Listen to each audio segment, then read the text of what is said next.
Bismillahirrahmanirrahim. Assalamualaikum warahmatullahi wabarakatuh. Selamat bertemu kembali Bapak Ibu pemirsa Langkar yang kami hormati.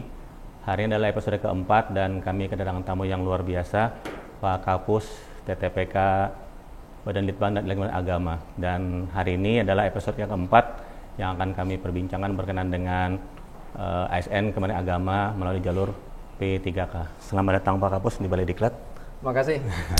Apa kabar Pak Kapus? Alhamdulillah. Sehat Pak Kapus ya? Sehat, alhamdulillah.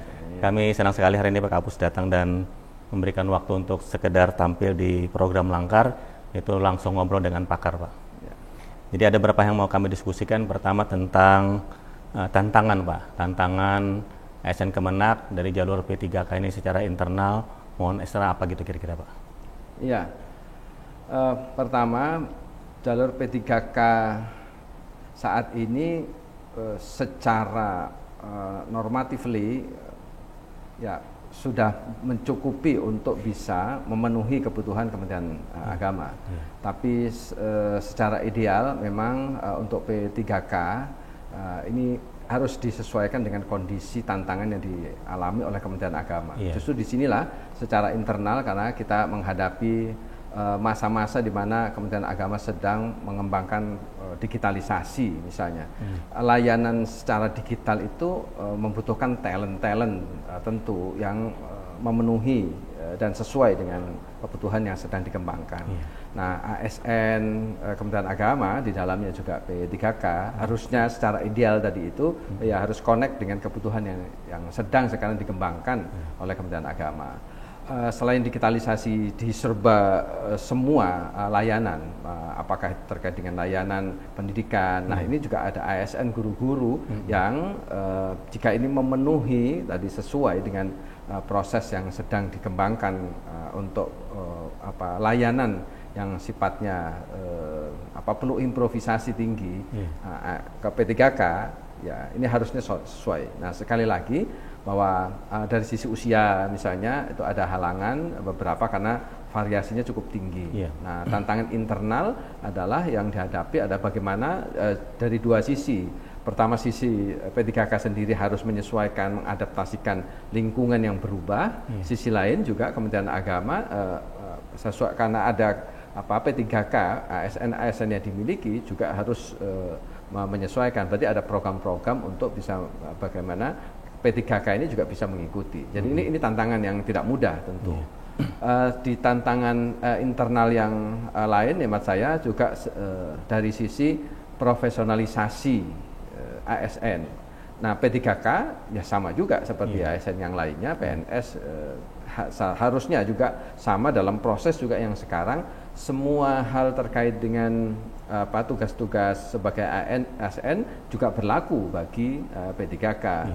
Misalnya terkait juga dengan penyesuaian dokumen-dokumen yang untuk kenaikan pangkat segala macam hal-hal yang saat ini sedang berubah secara drastis dan itu dengan kondisi tadi P3K yang backgroundnya bermacam-macam apalagi kemudian masuk di dalam situasi ini harus mengikuti ala birokrasi yang ada itu juga tidak mudah untuk bisa tanya mindset, kemudian culture itu menjadi tantangan tersendiri lah untuk bisa mengoptimalkan ASN. Nah, lebih-lebih yang eksternal.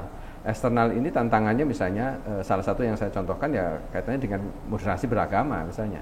Tantangan di luar terkait dengan moderasi beragama yang menjadi concern lagi-lagi Kementerian Agama ya harus semua ASN yang terlibat termasuk dalamnya P3K harus bisa menyesuaikan diri dan cepat menyesuaikan dengan kebutuhan Kementerian Agama yang saat ini harus memastikan bahwa pandangan keagamaan yang moderat itu menjadi mainstream. Ya. Nah, ini kan berarti ya harus ada pelatihan, itu kan juga pelatihan hal yang bisa dibuat, tetapi bagaimana membentuk tanda petik cara pandang keberagamaan yang moderat bagi P3K yang sekali lagi tadi spektrumnya juga banyak 29.000 nanti tambah 10.000 misalnya ke depan itu juga tidak mudah. Kalau dari awal screeningnya mungkin lebih mudah, tapi ini dengan pengalaman yang tadi berbeda-beda, nah ini bagaimana kemudian menyatukan P3K ini hemat saya tantangan yang bukan untuk dihindari, tapi perlu dibuat langkah-langkah yang tepat oleh Kementerian Agama sendiri maupun oleh P3K yang bersangkutan. Bisa mungkin saya tarik bahwa sebagai seorang SN jalur P3K jadi harus adaptif dengan kondisi zaman gitulah, kemudian juga harus moderat gitu Pak Kapus lah. Kira-kira mungkin selain itu, selain pelatihan, kira-kira apa yang perlu dilakukan oleh teman-teman P3K untuk lebih adaptif atau mungkin bisa moderat dalam keseharian mereka dalam ya, kan di dalam kuadran ASN itu sebenarnya 3. Dari sisi kualifikasi, kompetensi, dan kemudian kinerja. Nah, sekarang P3K masuk di dalam ranah yang sama dengan kuadran. Kalau mungkin kualifikasi tidak ada masalah sekarang, karena P3K menyesuaikan dengan latar belakang pendidikannya. Jadi kalau jadi penyuluh agama ya sesuai. Begitu juga guru agama dan atau jabatan fungsional yang lain. Tidak ada masalah relatif di sini. Tapi soal kompetensi, nah masalahnya sekarang apakah sama tugas yang sekarang harus diampu dengan latar belakang pendidikannya. Itu hal yang hampir semua masalahnya ASN juga pasti terjadi di P3K dalam banyak kasus. Meskipun ini sudah diatasi tadi dari sisi latar belakang pendidikan atau istilah kualifikasi tadi.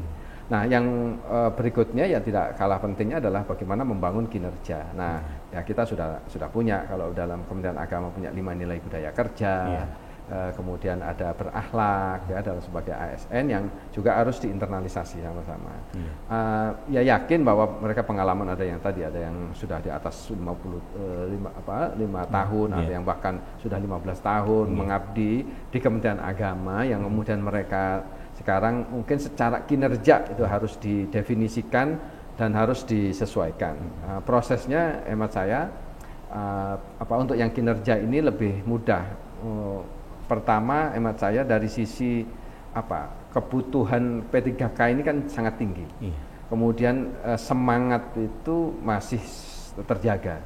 Jadi lebih orisinil lah kalau bagi saya, lebih orisinil mereka untuk betul-betul ingin mengabdi sebagai P3K, sebagai aparat pemerintah, itu masih genuine ada. Nah ini saya kira ini peluang juga untuk kita bisa memaksimalkan agar waktu-waktu yang saya agak terenyuh di antara P3K yang tinggal hanya 2 tahun, ada yang kurang beberapa bulan ketika disonding, tapi mereka semangatnya luar biasa. Nah ini kalau ini ditularkan semua ke P3K, justru kita memiliki optimisme lah untuk bisa menjadikan dedikasi mereka ini sebagai modal untuk soliditas tugas-tugas Kementerian Agama yang tadi menjangkau ke masyarakat. Oke.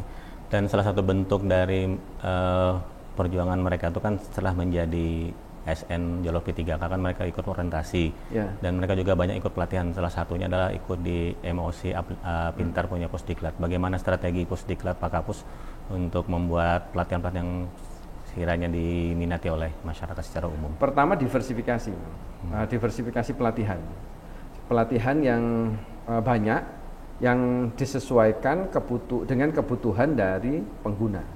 Nah, mereka ini kan pengguna.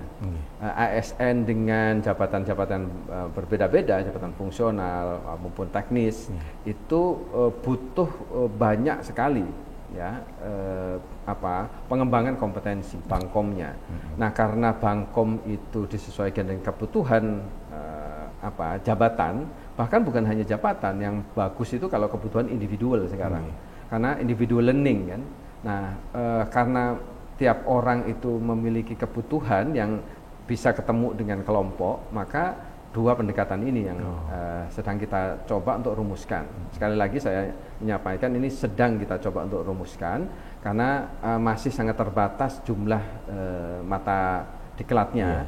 Itu pastilah itu tidak akan mampu menjawab kebutuhan ASN.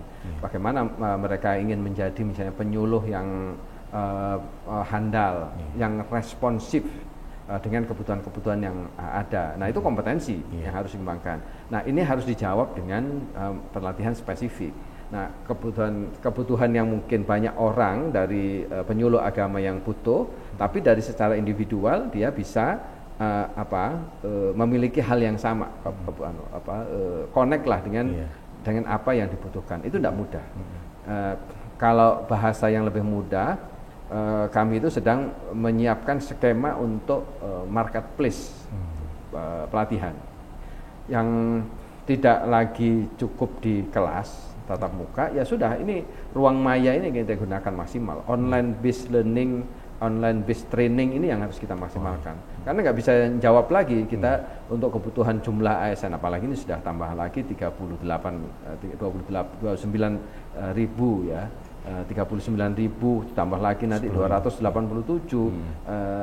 Kalau hanya kapasitas pelatihan kita di tatap muka sekitar maksimal 80.000 setahun ya, pasti ada yang tertinggal. Iya. Nah, itu hanya bagi PNS saja. Nah, bagaimana ASN-ASN yang lainnya yang sangat banyak. Maka hemat saya saat ini sesuai dengan program prioritas Menteri Agama digitalisasi, ya harus diterjemahkan secara benar digitalisasi, dan itu semua ya BDK ya Loka ya bahkan juga di unit-unit harusnya di sekolah, di madrasah, di lembaga-lembaga keagamaan kita itu juga harus suportif terhadap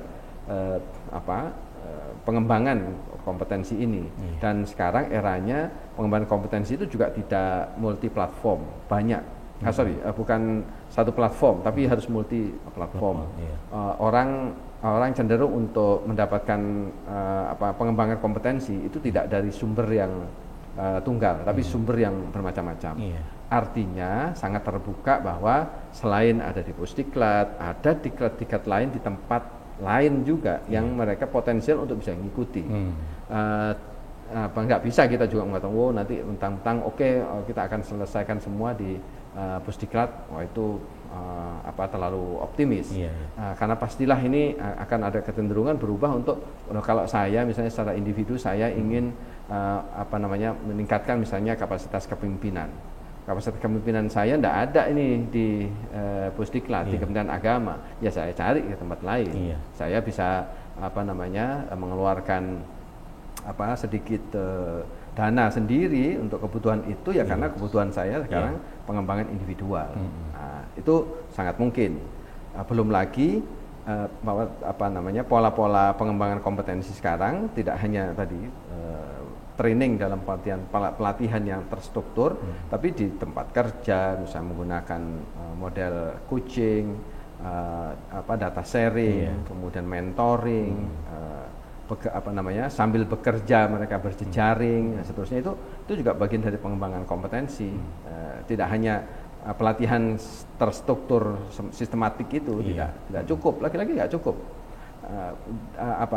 Kenapa ya tadi kebutuhan individual, kemudian individual learning, self learning, kecenderungannya orang sekarang membaca semua menggunakan handphone, ada di mana saja, artinya sudah harus masuk di situ. Tapi kalau saya butuh yang lebih sistematik, ini ada. Jadi semakin banyak ada seperti pasar gitu, market gitu, semakin mudah ASN kita bisa mengambil mata-mata pengembangan kompetensi itu sesuai dengan kebutuhan masing-masing. Oke, Pak Kapus, terakhir untuk pesan kepada teman-teman P3K, silakan Pak Kapus, pesannya apa Pak? Ya, bagi kawan-kawan P3K, pertama jangan berhenti untuk terus belajar. Ya, ini arena baru,